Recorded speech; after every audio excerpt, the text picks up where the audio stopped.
तो एक्सरसाइज 3.1 के 3 question complete हो गए हैं। अब इसका क्वेश्चन नंबर 4 करते हैं।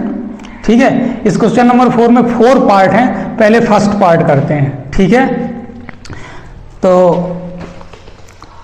पहले समझते हैं क्वेश्चन नंबर 4 में कहा क्या गया है। ठीक है, पहले क्वेश्चन करने से पहले क्वेश्चन को समझ लेना बहुत ही जरूरी है। इसमें दिया गया है which of the following pairs of linear equations are consistent और इनकंसिस्टेंट। ये तो तीसरे वाले क्वेश्चन वाली बात हो गई। तीसरे वाले क्वेश्चन में भी हमें कंसिस्टेंट और इनकंसिस्टेंट फाइंड करना था। इतना तो सेम है क्वेश्चन 3 की तरह, क्वेश्चन 4 में भी। ठीक है, आगे क्या कह रहा है, इफ कंसिस्टेंट कह रहा है, अगर कंसिस्टेंट है तो ऑब्टेन द सॉल्यूशन ग्राफिकली। अगर कंसिस्टेंट है तो सॉल्यूशन को फाइंड करो ग्राफिकली। अगर कंसिस्टेंट नहीं है, इनकंसिस्टेंट है, तो सॉल्यूशन होगा ही नहीं। ठीक है, तो फर्स्ट क्वेश्चन, इसका फर्स्ट पार्ट है क्वेश्चन नंबर 4 का। इसमें भी 2 इक्वेशन दिए रहेंगे आपको इस तरह से। यहां पर इक्वेशन दिए गए हैं x + y = 5 और दूसरा है 2x + 2y =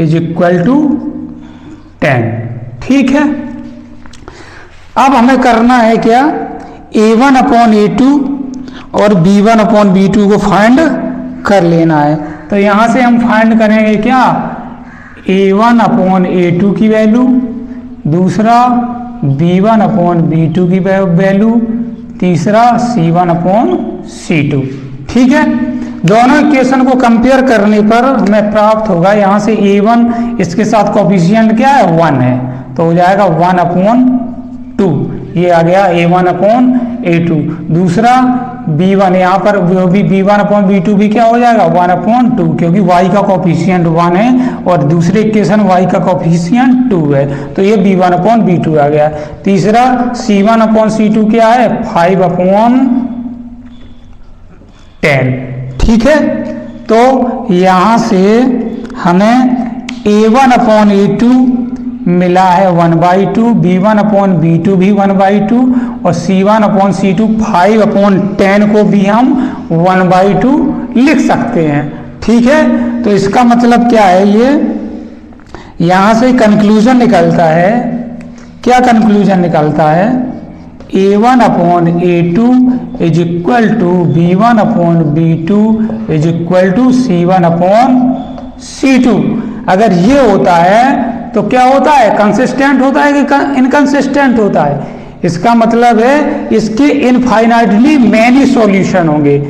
अगर मैनी सॉल्यूशन होंगे तो वो क्या होता है, कंसिस्टेंट होता है। ठीक है, तो इसका आंसर क्या हो जाएगा, कंसिस्टेंट हो जाएगा। ये तो कह रहा है अगर कंसिस्टेंट है तो ग्राफिकली उसका सॉल्यूशन करना। अब ग्राफ के द्वारा सॉल्यूशन करना मैं बता चुका हूं आप लोगों को, तो आप लोगों को इन दोनों इक्वेशन से x और y की 2 वैल्यू रख के हमें 2 कोऑर्डिनेट फाइंड करने हैं, फिर ग्राफ बना के उनका सॉल्यूशन करना है। ये आप लोगों का होमवर्क है। ठीक है, अगर नहीं आएगा तो हम बताएंगे। क्लियर है? ठीक है, अब सेकंड पार्ट, ऐसा होगा नहीं कि आए ना आप लोगों को। ठीक है, अच्छे से पढ़े हैं आप लोग। ठीक है, क्या, अच्छा ठीक है, ओके। अब सेकंड पार्ट करते हैं इसका। ठीक है, सेकंड पार्ट में भी हमें यहां पर 2 इक्वेशन दिए हैं। इन 2 इक्वेशन को हम लिख लेते हैं। सबसे पहले क्या है इक्वेशन, x - y = 5 और दूसरा है x - y = 8 है यहाँ पर, और दूसरा है 3x - 3y = 16 है। ठीक है, तो इसमें भी हम पहले फाइंड करें कि कंसिस्टेंट है कि इनकंसिस्टेंट है। ठीक है, तो क्या करेंगे, पहले a1/a2, b1/b2 और c1/c2।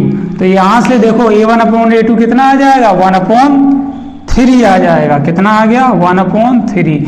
B1/B2 भी आ गया -1 और -3, और C1/C2 कितना आ गया? 8/16 आ गया। ठीक है, क्लियर है यहाँ तक? तो ये हो गया A1/A2, ये माइनस से माइनस कैंसिल, यहाँ भी 1/3 है। इसको भी अगर सिंप्लीफाई करोगे तो 8 बन जाए 8, 8 2 जा 16, तो इसका क्या आएगा? इसका 1/2 आएगा। तो यहाँ से क्या है, इससे क्या कंक्लूजन निकलता है? इससे कंक्लूजन निकलता है कि हमारा जो A1/A2 तो इक्वल है B1/B2 के, लेकिन C1/C2 इक्वल नहीं है। तो कंक्लूजन निकलता है यहाँ से A1/A2 is equal to B1/B2 और नॉट इक्वल टू C1/C2। अगर ये होता है तो ये किसका साइन है? पैरेलल लाइन होने का, और पैरेलल लाइन होती है तो वो लाइन पैरेलल लाइन कभी नहीं मिलती हैं, किसी भी पॉइंट पर नहीं मिलती हैं। तो क्या होंगे? नो सॉल्यूशन होंगे। नो सॉल्यूशन मतलब ये क्या हो जाएगा? इनकंसिस्टेंट हो जाएगा। इनकंसिस्टेंट हो जाएगा तो इसका कोई सॉल्यूशन नहीं होता है, इनकंसिस्टेंट। तो क्योंकि पैरेलल लाइन होती है, पैरेलल लाइन कभी एक दूसरे को किसी पॉइंट पर नहीं मिलती, तो इनकंसिस्टेंट हो गया आएगा। इसको यहीं छोड़ देंगे, इसका आंसर नहीं निकालेंगे, इसका ग्राफिकली सॉल्यूशन, क्योंकि इसका सॉल्यूशन होता ही नहीं है, तो ग्राफिकली सॉल्यूशन नहीं निकालेंगे। ठीक है, ये सही है ना? आसान है, इसमें ज्यादा कुछ नहीं करना पड़ा। ठीक है, अब थर्ड पार्ट करते हैं इसका। थर्ड पार्ट में भी हमें इस तरह से दो इक्वेशन दिए गए हैं, 2x + y - 6 = 0, और दूसरा है 4x - 2y - 4 = 0। इनको भी हमें क्या करना होगा? A1/A2 यहाँ से फाइंड कर लेने हैं। ठीक है, कर लेते हैं। A1/A2 और B1/B2 और C1/C2। ठीक है, तो यहाँ पर A1/A2 कितना है? 2/4 है, और B1/B2 कितना है? 1/2 है, आएगा माइनस का। ठीक है, क्योंकि यहाँ पे y का जो कोफिशिएंट है -2 है, और C1/C2 है -6/4। ठीक है, तो अब क्या हुआ? अब यहाँ पर हम यहाँ पर A1/A2 कितना हो जाएगा? 2 × 1 = 2, 2 × 2 = 4, तो कितना आ गया? 1/2 आ गया A1/A2, और B1/B2 1/2 है, आएगा माइनस का, और C1/C2 आपका है ये, क्योंकि A1/A2 ही इक्वल नहीं है B1/B2 के, ये दोनों कैसे हैं? Is not equal to. तो अगर A1/A2 is not equal to B1/B2, तो ये क्या होता है? इंटरसेक्ट एट ए पॉइंट, इसका एक सॉल्यूशन होगा। अब क्या करेंगे? इन दोनों इक्वेशन से 2 कोऑर्डिनेट निकाल के ग्राफिकली आप लोग इसका सॉल्यूशन खुद करेंगे। ठीक है, ये आप लोगों का होमवर्क है। ठीक है, अच्छा, तो ये क्या होगा? कंसिस्टेंट होगा, तभी तो सॉल्यूशन निकलेगा। तो इसका भी क्या है? ये कंसिस्टेंट होगा। कंसिस्टेंट होगा तो इसके भी सॉल्यूशन आप लोग निकाल सकते हैं। तो यहां पर हम लिख देंगे ये होगा कंसिस्टेंट। ठीक है, फर्स्ट, सेकंड, थर्ड पार्ट हो गया। अब इसका लास्ट फोर्थ पार्ट बचा हुआ है।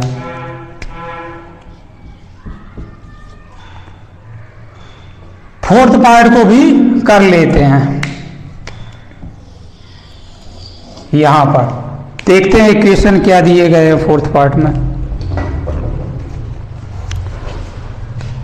फोर्थ पार्ट में जो इक्वेशन दिए गए वो दिए गए हैं 2x - 2y - 2 = 0, 2x - 2y - 2 = 0, और दूसरा इक्वेशन है 4x - 4y और -5 = 0। ठीक है, तो इसका भी हम फाइंड करते हैं। A1 upon A2, B1 upon B2 और C1 अपॉन C2। तो यहां से A1 कितना है 2/4 आ जाएगा A1 upon B2, B1 upon B2 -2 upon -4 आएगा, C1 अपॉन C2 आएगा -2 अपॉन -5। ठीक है, इस तरह से ये आ गया। अब 2/4 को हम क्या लिख सकते हैं 1/4, 2 1 जा 2, 2 2 जा 4, तो 1/2।